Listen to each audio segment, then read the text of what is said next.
Você está preparado para o fim? Capítulo 6. Tema desta semana: a vinda do Senhor. Sexta-feira. Meta de hoje: leitura das páginas 118 a 121. O arrebatamento das primícias. O arrebatamento dos vencedores antes da grande tribulação é também representado por aqueles que foram considerados primícias para Deus, conforme Apocalipse 14. Olhei e eis o Cordeiro em pé sobre o monte Sião, e com ele 144.000, tendo na fronte escrito o seu nome e o nome de seu Pai. Versículo 1. Esses são os crentes vencedores que serão arrebatados antes da grande tribulação. Cremos que esse número é representativo e não literal, porque se assim fosse, seria um número muito restrito, considerando que nele estão incluídos todos os cristãos do mundo e de todas as eras. Os 144.000 mencionados nesse capítulo são diferentes daqueles israelitas, em mesmo número em Apocalipse 7, do 4 a 8.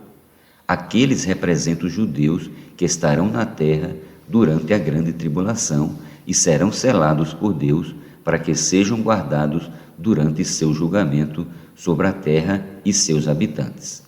O capítulo 14 refere-se aos vencedores que têm escrito na fronte o nome de seu Pai, indicando que pertence a Deus e tomam a palavra como referência para seu modo de pensar e agir. Isso está em contraposição à marca da besta, que será colocada pelo anticristo na fronte e na mão direita das pessoas. Ouvi uma voz do céu como voz de muitas águas, como voz de grande trovão. Também a voz que ouvi era como de arpistas quando tange a sua harpa. Entoava um novo cântico diante do trono, diante dos 4 seres viventes e dos anciões. E ninguém pôde aprender o cântico, senão os 144.000 que foram comprados da terra. Versículos 2 e 3. Esses versículos demonstram que os vencedores gozam de intimidade com Deus. É comum os casais terem uma música especial que marcou sua história e seu romance. Existe uma música secreta de nossa história com nosso amado Senhor, algo particular e íntimo entre nós e Ele. Todos devemos ter essa história íntima, conhecida apenas por nós e pelo Senhor.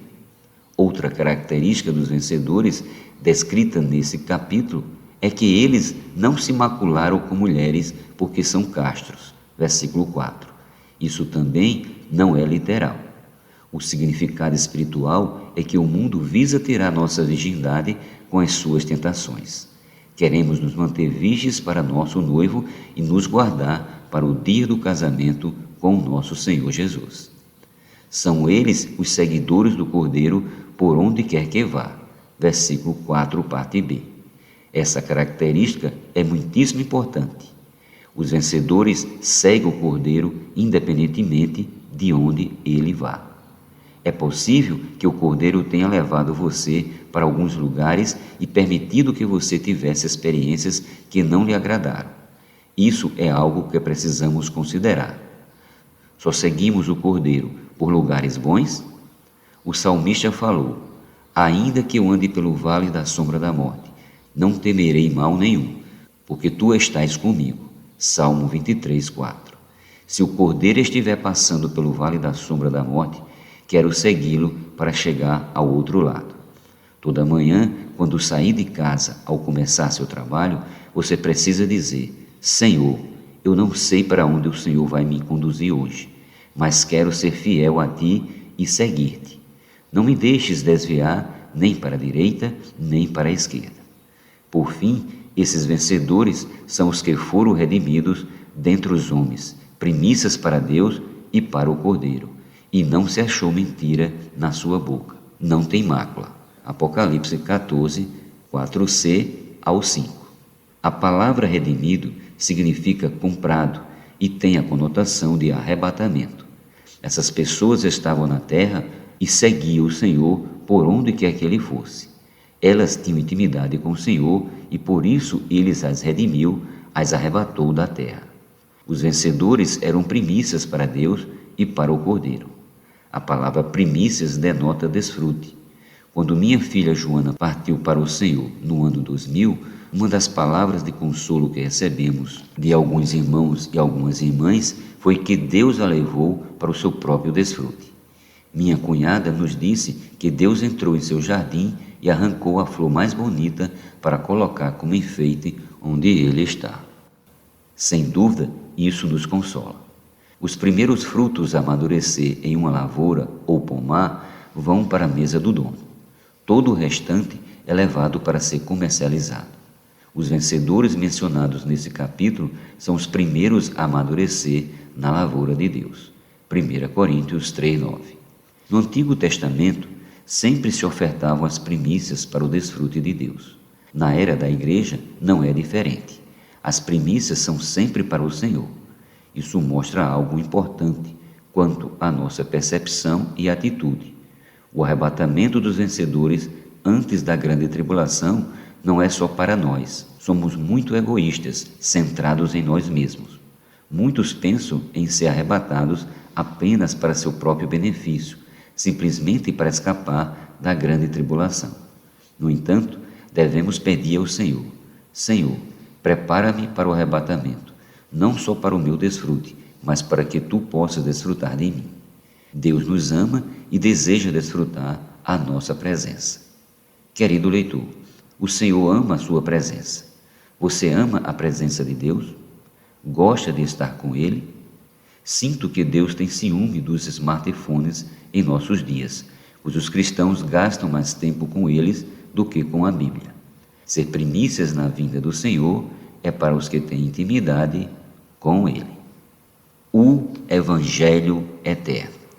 Os versículos seguintes ao arrebatamento das primícias falam das vozes que serão ouvidas durante a grande tribulação. Apocalipse 14, do 6 ao 13. Indicando que essas primícias foram arrebatadas antes da grande tribulação. A primeira voz diz respeito ao Evangelho Eterno, que será pregado por um anjo naquele período.